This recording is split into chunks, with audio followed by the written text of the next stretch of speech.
Pumalag ang Department of Foreign Affairs sa panibagong banta ng Chinese Embassy na pwedeng mawalan ng trabaho ang milyong-milyong Pilipino kung pumangit ang relasyon ng dalawang bansa. Panawagan ng DFA ayusin at magkaroon ng responsabling tono sa pakikipag-usap ang mga representative ng China sa bansa.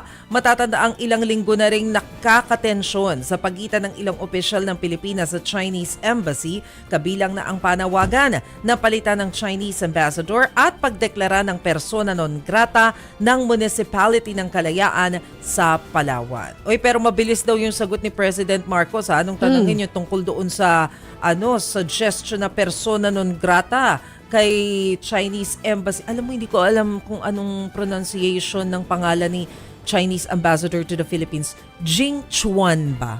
Sige, yan na lang muna.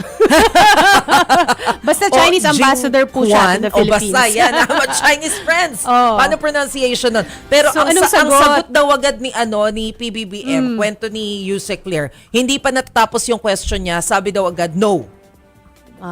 So binaril no niya agad yung to idea ng persona non grata. So, hindi gagawin yon.